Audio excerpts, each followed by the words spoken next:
আপনি কি জানেন পৃথিবীর সবচেয়ে সফল মানুষরা কখনো এক জায়গায় থেমে থাকেন না? তারা বিজ্ঞান জানেন, শিল্প জানেন, ব্যবসাও জানেন, যেন জ্ঞানের রাজা। কিন্তু কিভাবে সম্ভব হয় একসাথে এত কিছু শেখা, মনে রাখা আর কাজে লাগানো? আজ বাংলার কথক আপনাকে শোনাবে সেই গোপন বিদ্যা, যেটা জানলে আপনি যে কোনো কিছু খুব দ্রুত বুঝে নিতে পারবেন।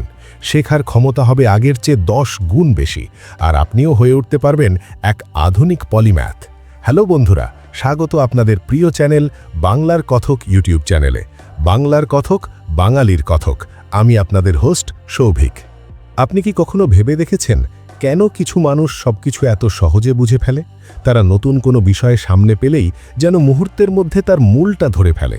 আমরা অনেক সময় ভাবি ওদের হয়তো মাথা বেশি ভালো, কিন্তু সত্যিটা একেবারে অন্যরকম। তারা আসলে জানে কিভাবে শেখা যায়, কিভাবে ভাবতে হয়, আর কিভাবে একটি জ্ঞানকে অন্য জ্ঞানের সাথে যুক্ত করতে হয়।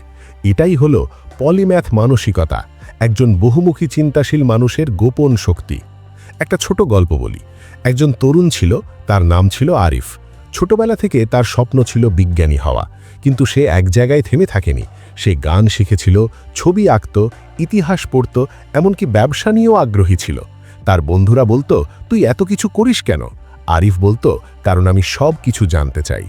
একদিন বিশ্ববিদ্যালয়ে প্রজেক্টের সময় সে তার সঙ্গীত জ্ঞান আর বিজ্ঞানের চিন্তাকে একসাথে ব্যবহার করে এমন এক মেশিন বানালো যা শব্দের তরঙ্গ দিয়ে বাতি জ্বালাতে পারে। সবাই হতবাক হয়ে গেল। তখনই বোঝা গেল ভিন্ন ভিন্ন জ্ঞানের সংযোগই আসলে নতুন কিছু তৈরি করে। এই বইটা সেই গোপন বিদ্যা নিয়েই লেখা। লেখক পিটার হলিন্স বলেন, মানুষ তখনই সবচেয়ে দ্রুত শেখে যখন সে শেখার কারণটা বুঝে নেয়। শুধু তথ্য মুখস্থ করলেই কাজ হয় না। মস্তিষ্ক তখনই তথ্য রাখে যখন সেটা কোনো কিছুর সাথে সংযোগ করতে পারে। তাই যদি আপনি নতুন কিছু শেখেন, তাহলে সেটা আপনার জীবনের বাস্তব অভিজ্ঞতার সাথে মিলিয়ে দেখুন। ধরুন আপনি মনোবিজ্ঞান পড়ছেন, তাহলে সেটা কাজে লাগান নিজের সম্পর্ক বুঝতে, নিজের আচরণ পরিবর্তনে। দেখবেন জ্ঞান তখন আর আলাদা মনে হবে না, বরং জীবনের অংশ হয়ে যাবে। একজন পলিম্যাথ সবসময় প্রশ্ন করে। সে বলে, কেন, কিভাবে, যদি এমন হয় তাহলে কি হবে? এই প্রশ্নগুলোই তার জ্ঞানের চাবিকাঠি। পৃথিবীর প্রতিটা বড় আবিষ্কার, প্রতিটা শিল্পকর্ম এই কৌতূহল থেকেই এসেছে। যদি আপনি এই কৌতূহল বাঁচিয়ে রাখতে পারেন, তাহলে শেখার প্রতি আপনার আগ্রহ কখনো নিভবে না। মনে রাখবেন, শেখা মানে শুধু বই পড়া নয়, শেখা মানে হলো জীবনের প্রতিটি অভিজ্ঞতা থেকে কিছু তুলে নেওয়া। একটা ভুলও আপনাকে কিছু শেখায় যদি আপনি তা থেকে বোঝার চেষ্টা করেন। এই বইয়ের সবচেয়ে বড় বার্তা হলো, আপনি যা জানেন সেটা কখনো এক জায়গায় আটকে রাখবেন না। একটা উদাহরণ, ধরুন আপনি হয়তো একজন গ্রাফিক ডিজাইনার, কিন্তু যদি আপনি মনোবিজ্ঞান, গল্প বলা আর ব্যবসা নিয়েও খানিকটা শেখেন, তাহলে আপনার কাজ 10 গুণ উন্নত হবে। আপনি শুধু ডিজাইন বানাবেন না, আপনি এমন কিছু বানাতে পারবেন যা মানুষের মনে প্রভাব ফেলবে। এই হলো পলিম্যাথ হওয়ার আসল জাদু। ভিন্ন ভিন্ন জ্ঞানের সংযোগে তৈরি হয় সৃজনশীলতা। লেখক বলেন, যে মানুষ শেখা বন্ধ করে সে ধীরে ধীরে হারিয়ে যায়, কিন্তু যে প্রতিদিন শেখে সে নিজের জীবনকেই নতুনভাবে গড়ে তোলে। আপনি যদি চান আপনার মস্তিষ্ককে আরও তীক্ষ্ণ করতে, নতুন কিছু বুঝতে আর পৃথিবীকে অন্য দৃষ্টিতে দেখতে, তাহলে এখন থেকেই এই পথটা ধরুন। প্রতিদিন একটুখানি নতুন কিছু শেখার অভ্যাস করুন। সেটা হয়তো একটা গল্প, একটা ভিডিও, একটা ধারণা। ছোট হোক বা বড়, নিয়মিত থাকুন। আর মনে রাখবেন, বাংলার কথক সব সময় আপনার পাশে আছে এই শেখার যাত্রায়। আমরা একসাথে শিখব, ভাবব আর জীবনের প্রতিটা দিনকে আগের চেয়ে একটু বেশি বুদ্ধিমান আর সুন্দর করে তুলব। আপনি জানেন আমাদের জীবনের সবচেয়ে বড় ভুলটা কি? আমরা ভাবি শেখা মানে শুধু কোনো কিছু মুখস্থ করা, কিন্তু আসল শেখা মানে হলো বোঝা, সংযোগ খোঁজা আর সেই জ্ঞানকে কাজে লাগানো। পিটার হলিন্স এখানে শেখার 3টি গোপন সূত্র দিয়েছেন, যা অনুসরণ করলে আপনি নিজের শেখার ক্ষমতাকে একদম নতুন পর্যায়ে নিয়ে যেতে পারেন। প্রথম সূত্র হলো কৌতূহল। একজন পলিম্যাথ কখনো নিস্তেজ নয়। সে পৃথিবীর প্রতিটি জিনিসে প্রশ্ন খোঁজে। কেন আকাশ নীল? কেন কিছু মানুষ সহজে সফল হয় আর কিছু মানুষ বারবার হেরে যায়? কেন কিছু গল্প আমাদের মনে গেঁথে থাকে? এই প্রশ্নগুলোই মস্তিষ্ককে জাগিয়ে রাখে। মনে রাখবেন, আপনি যত বেশি প্রশ্ন করবেন, তত বেশি শিখবেন। শেখা শুরু হয় আমি জানি না এই স্বীকৃতি থেকে। দ্বিতীয় সূত্র হলো সংযোগ। এক বিষয়ের সাথে অন্য বিষয়কে মেলাতে পারলে আসল জ্ঞান তৈরি হয়। ধরুন আপনি ইতিহাস পড়ছেন, সেখানে যদি মনোবিজ্ঞান বা অর্থনীতি যুক্ত করেন, আপনি সেই ঘটনাগুলোর কারণ, প্রভাব আর মানসিক দিকগুলো আরও গভীরভাবে বুঝবেন। যেমন লিওনার্দো দা ভিঞ্চি একসাথে ছিলেন বিজ্ঞানী, শিল্পী, দার্শনিক, কারণ তিনি প্রতিটি জ্ঞানের মধ্যে সম্পর্ক খুঁজে পেতেন। এই সংযোগই তাকে অন্যদের চেয়ে অনেক এগিয়ে নিয়ে গিয়েছিল। তৃতীয় সূত্র হলো সৃষ্টি। শুধু শেখা বা বোঝা নয়, আপনাকে কিছু তৈরি করতে হবে। যখন আপনি নিজের শেখা বিষয়টি কাউকে বোঝান, লিখে ফেলেন বা নতুনভাবে প্রয়োগ করেন, তখন সেটাই স্থায়ী জ্ঞান হয়ে যায়। ধরুন আপনি নতুন কোনো দক্ষতা শিখলেন, ভিডিও এডিটিং। এখন আপনি যদি নিজের ইউটিউব চ্যানেলে ভিডিও বানাতে শুরু করেন, তাহলে আপনি শুধু শেখেননি, আপনি সৃষ্টি করেছেন। এই সৃষ্টিই আপনাকে আলাদা করে তোলে। একটা গল্প শুনুন। একবার এক ছোট্ট শহরে এক মেয়ে ছিল, তার নাম রিয়া। সে স্কুলে পড়তো, কিন্তু পরীক্ষায় তেমন ভালো করত না। একদিন সে ঠিক করল এবার অন্যভাবে পড়বে। বই মুখস্থ না করে সে প্রতিটি অধ্যায়ের গল্প বানিয়ে নিজেকে বোঝাতো। সে নিজের বানানো উদাহরণ লিখে রাখত, এমনকি বন্ধুকে শেখাতো। কয়েক মাস পর তার ফলাফল এমন ভালো হলো যে সবাই অবাক হলো। শিক্ষক জিজ্ঞেস করলেন, কিভাবে এটা সম্ভব? রিয়া বলল, আমি শুধু মুখস্থ করা বন্ধ করেছি, শেখা শুরু করেছি। এই গল্পের ভেতরেই লুকিয়ে আছে পলিম্যাথ মানসিকতার আসল পাঠ। শেখা তখনই জীবনের অংশ হয়ে যায় যখন আপনি তাতে নিজের চিন্তা মিশিয়ে দেন। পৃথিবীতে যারা বড় কিছু করেছে তারা সবাই এই নিয়ম জানে। তারা কখনো শুধু পড়েনি, তারা খুঁজেছে, ভেবেছে, বানিয়েছে।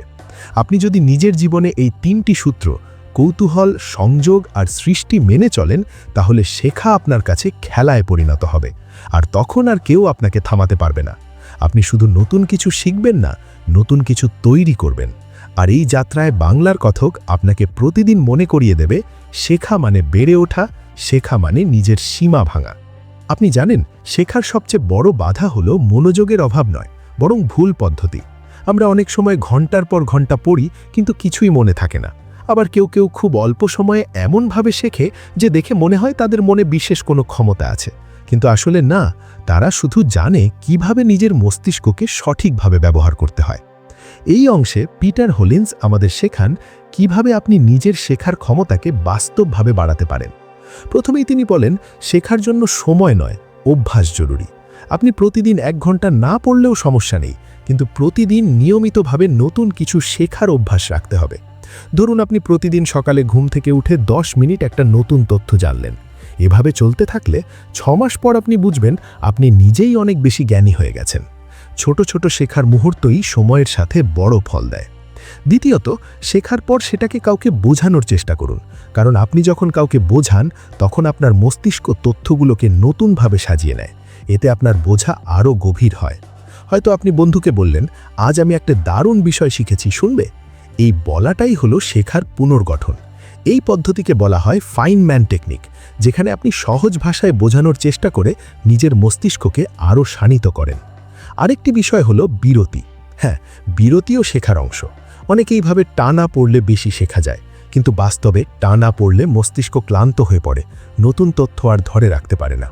পিটার হলিন্স বলেন, প্রতিটি শেখার সেশনের পর অন্তত 5 মিনিটের বিরতি নিন। চুপচাপ হাঁটুন, পানি পান করুন, চোখ বন্ধ করে একটু গভীর শ্বাস নিন। এতে মস্তিষ্ক শেখা তথ্যগুলোকে গুছিয়ে নেয়, যেন একটা কম্পিউটার ব্যাকগ্রাউন্ডে ফাইল সেভ করছে। একটা বাস্তব উদাহরণ দিই। একজন তরুণ প্রোগ্রামার ছিল, নাম নাবিদ। সে দিনে 10 ঘন্টা কোড লিখত, কিন্তু কিছুই মনে রাখতে পারত না। একসময় সে হতাশ হয়ে পড়ে। পরে সে বইটা পড়ে শেখার কৌশল বদলালো। এখন সে দিনে মাত্র 4 ঘন্টা পড়ে, কিন্তু প্রতি ঘন্টার পর 10 মিনিট বিশ্রাম নেয়। প্রতিদিন রাতে বন্ধুকে শেখানো বিষয়গুলো গল্প করে বোঝায়। কয়েক মাস পর দেখা গেল তার শেখার গতি দ্বিগুণ হয়েছে, আর কাজে ভুলও কমে গেছে। এখানে আরেকটি গুরুত্বপূর্ণ কৌশল হলো বাস্তব প্রয়োগ। আপনি যদি কোনো বিষয়ে শেখেন কিন্তু সেটা কখনো ব্যবহার না করেন, তাহলে সেটা ভুলে যাবেন। যেমন আপনি যদি ইংরেজি শেখেন কিন্তু কারো সাথেই কখনো কথা না বলেন, তাহলে শেখাটা টিকবে না। তাই শেখা মানেই প্রয়োগ করা। এখন ভাবুন, আপনি যদি প্রতিদিন এমনভাবে শেখেন, ছোট ছোট অংশে বোঝেন, বুঝেন, প্রয়োগ করেন আর বিশ্রাম নিয়ে, তাহলে 6 মাস পরে আপনি আগের সেই মানুষটা থাকবেন না। আপনি আরও মনোযোগী, দ্রুত বোঝা আর আত্মবিশ্বাসী হয়ে উঠবেন। মনে রাখবেন, মস্তিষ্ক একটা জীবন্ত পেশির মতো। যত বেশি এটাকে ব্যায়াম করাবেন, তত বেশি শক্তিশালী হবে। কিন্তু একসাথে অনেক চাপ দিলে এটা ক্লান্ত হয়ে যাবে। তাই ধীরে, নিয়মিত আর আনন্দ নিয়ে শেখাই হলো আসল কৌশল। আর এই যাত্রায় আপনি একা নন, বাংলার কথক সব সময় আপনার পাশে আছে। আমরা চাই আপনি নিজের সীমা ভাঙুন, নিজের শেখার ক্ষমতাকে চিনে নিন, আর প্রতিদিন একটু একটু করে নিজের জীবনটাকে আরও সুন্দর করে তুলুন। শেখা শুধু ভবিষ্যতের জন্য নয়, শেখা মানে হলো আজকেই নিজেকে আরও ভালো করা। আপনি হয়তো ভাবছেন, এই পলিম্যাথ মানসিকতা কি আজকের যুগে সম্ভব? পৃথিবী তো এত দ্রুত বদলাচ্ছে, নতুন প্রযুক্তি, নতুন চিন্তা, নতুন প্রতিযোগিতা। কিন্তু এখানেই আছে সৌন্দর্য। এখনই সেই সময় যখন একজন মানুষ নিজের চেষ্টায় একসাথে অনেক কিছু জানতে, বুঝতে এবং প্রয়োগ করতে পারে। আগে যেখানে এক বই পেতে মাসের পর মাস লাগত, এখন একটা মোবাইলেই হাজারটা বই, হাজারটা কোর্স, অগণিত জ্ঞান। তাই পিটার হোলিন্স বলেন, এখনই হলো সেই সময় যখন আপনি নিজের মস্তিষ্ককে সত্যিকারের পলিম্যাথের রূপ দিতে পারেন। ভাবুন তো, আপনি যদি চান 6 মাসে 6টা নতুন বিষয় শিখতে, এটা অসম্ভব নয়। দিনে মাত্র আধা ঘন্টা সময় দিলে আপনি একসাথে মনোবিজ্ঞান, ব্যবসা, প্রযুক্তি, লেখালেখি, ইতিহাস আর যোগাযোগ সব কিছুর মৌলিক ধারণা নিতে পারেন। আর সবচেয়ে ভালো বিষয় হলো, এই শেখাগুলো একে অপরের সাথে মিলে যায়।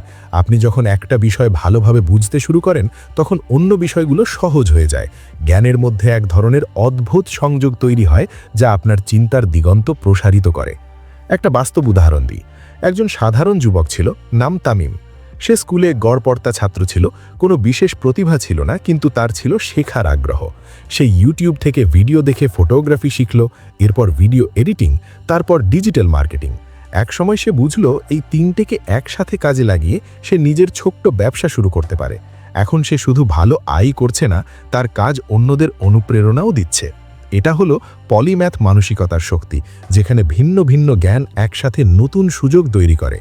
লেখক বলেন, শেখার সবচেয়ে বড় জাদু হলো, আপনি যখন ভিন্ন বিষয়কে একে অপরের সাথে সংযোগ করেন, তখন আপনি পৃথিবীকে অন্য চোখে দেখতে শুরু করেন। আপনি আর শুধু তথ্য সংগ্রহ করেন না, বরং নতুন কিছু তৈরি করেন। এই সৃষ্টিশীল চিন্তাই একজন মানুষকে অন্যদের থেকে আলাদা করে। তবে একটা ব্যাপার খুব গুরুত্বপূর্ণ, আপনাকে ধৈর্য ধরতে হবে। পলিম্যাথ মানসিকতা কোনো রাতারাতি তৈরি হয় না। আপনি আজ যা শিখবেন, কাল সেটা পুরোপুরি কাজে লাগবে না, কিন্তু নিয়মিত অনুশীলনে একসময় দেখবেন আপনার মস্তিষ্ক নিজে থেকেই তথ্যগুলোর মধ্যে সম্পর্ক খুঁজে নিচ্ছে। আপনি যখনই কোনো নতুন কিছু দেখবেন, তখনই ভাববেন, আরে এটা তো ওই বিষয়ের সাথে মিলে যায়। এই ভাবনাটাই হলো আসল শেখার আনন্দ। আরেকটা বিষয়, নিজের শেখার যাত্রা অন্যের সাথে ভাগ করুন, গল্প বলুন, অভিজ্ঞতা শেয়ার করুন। নিজের শেখা বিষয়গুলো ছোট ছোট উদাহরণে পরিণত করুন। এতে আপনি যেমন আরও ভালো বুঝবেন, তেমনি অন্যরাও অনুপ্রাণিত হবে। শেখার সবচেয়ে সুন্দর দিক হলো, এটা ভাগ করলে কমে না, বরং বেড়ে যায়।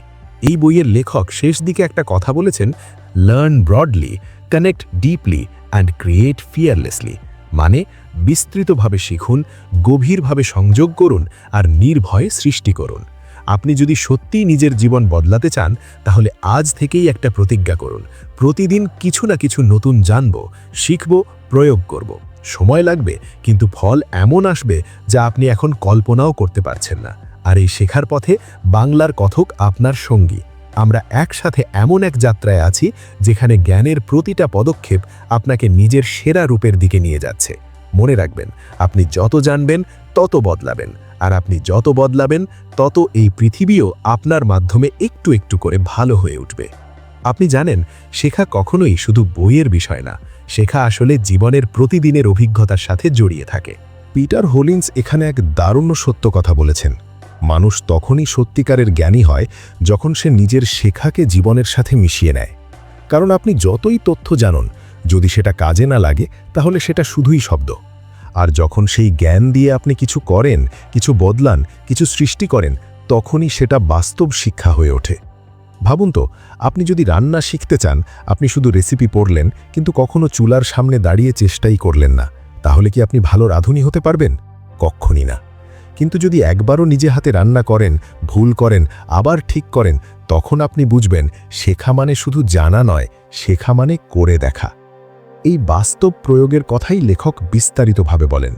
তিনি বলেন, শেখার প্রতিটি ধাপের শেষে একটা অ্যাকশন থাকা উচিত, সেটা যত ছোটই হোক না কেন।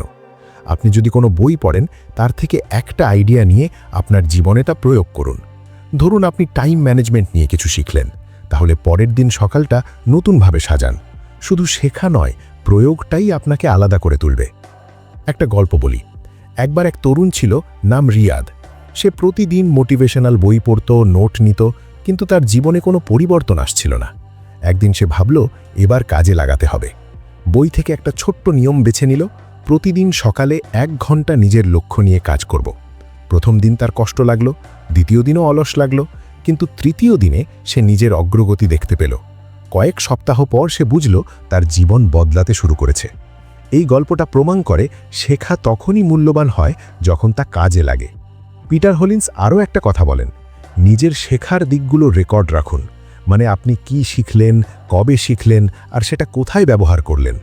এই জার্নাল রাখলে আপনি নিজেই দেখতে পাবেন আপনার উন্নতি। আপনি বুঝবেন আপনার চিন্তা ভাবনা কতটা বদলে গেছে। মজার বিষয় হলো, যখন আপনি নিজের শেখার যাত্রা লিখে রাখেন, তখন আপনি নিজের সাথে কথোপকথন করেন। এটা যেন নিজের ভেতরের শিক্ষককে জাগিয়ে তোলার মতো। তিনি আরও বলেন, কখনো ভুল করতে ভয় পাবেন না। ভুল হলো শেখার সবচেয়ে বড় শিক্ষক। আপনি যত ভুল করবেন, তত ভালোভাবে বুঝবেন কি কাজ করে আর কি করে না। পৃথিবীর প্রতিটা সফল মানুষ এই সত্য জানে। Leonardo da Vinci, Thomas Edison, Steve jobs, তারা কেউই একদিনে কিছু শেখেননি। তারা বারবার চেষ্টা করেছেন, ব্যর্থ হয়েছেন, আবার নতুনভাবে শিখেছেন। আর এই ব্যর্থতার ভেতর দিয়েই তারা নিজেদের সীমা ভেঙেছেন। তাই যদি কখনো মনে হয় আপনি পারছেন না, মনে রাখবেন আপনি এখনও শেখার মধ্যে আছেন। এটা আপনার ব্যর্থতা না, এটা আপনার উন্নতির ধাপ। শেখা মানেই পরিবর্তন, আর পরিবর্তনের মানে হলো অজানার পথে সাহসে হয়ে হাঁটা। এখন যদি আপনি সত্যিই নিজের শেখার গতি বাড়াতে চান, তাহলে একটা কাজ করুন। প্রতিদিন রাতে ঘুমানোর আগে ভাবুন, আজ আমি কি নতুন শিখলাম। হয়তো সেটা একটা শব্দ, একটা চিন্তা, একটা উপলব্ধি, কিন্তু এই ছোট ছোট শেখাগুলোই একদিন মিলে বিশাল কিছু তৈরি করবে। আর এখানেই বাংলার কথক আপনার পাশে থাকবে, প্রতিদিন আপনাকে মনে করিয়ে দিতে যে শেখা কখনো থামে না। আজকের একটা জ্ঞান আগামী দিনে আপনার ভাগ্য বদলে দিতে পারে। তাই প্রতিদিন কিছু শিখুন, কিছু করুন, কিছু বদলান, কারণ আপনি যত এগোবেন, জীবনও আপনার সাথে তাল মিলিয়ে বদলাবে। শেখা থেমে গেলে জীবন থেমে যায়। আর আপনি তো জানেন, বাংলার কথক সবসময় তাদের জন্য যারা থেমে থাকতে জানে না। আপনি যদি এই ভিডিওটা দেখে কিছু নতুন জানতে পারেন, একটুখানি অনুপ্রেরণা পান, তাহলে একটা লাইক দিন, কমেন্টে লিখে জানান কেমন লাগলো। আপনার প্রতিটি লাইক আর কমেন্ট আমাদের কাছে অমূল্য, কারণ এতে আমরা বুঝি বাংলার কথক আপনার হৃদয়ে জায়গা করে নিচ্ছে। আর যদি এখনও সাবস্ক্রাইব না করে থাকেন, তাহলে এক্ষুনি করে ফেলুন। আর একটা কথা, আপনার একটা ছোট কাজ কিন্তু আমাদের জন্য অনেক বড় প্রেরণা। আপনি যদি এই ভিডিওটা শেয়ার করেন, তাহলে হয়তো আরেকজন মানুষ নতুনভাবে ভাবতে শিখতে, নিজের জীবনের পথটা বদলে নিতে পারবে। আপনার একটা শেয়ার, একটা কমেন্ট, একটা সাবস্ক্রাইব এই বাংলার কথককে আরও অনেক মানুষের কাছে পৌঁছে দিতে পারে। তাহলে আসুন একসাথে একটা প্রতিজ্ঞা করি, আমরা শেখা থামাবো না, আমরা অনুপ্রেরণা ছড়াবো। বাংলার কথক থাকবে আপনার পাশে, প্রতিদিন, প্রতিটি সন্ধ্যায় নতুন আলো, নতুন ভাবনা আর নতুন সম্ভাবনা নিয়ে। তাহলে আজ এখানেই শেষ, দেখা হবে আগামী ভিডিওতে।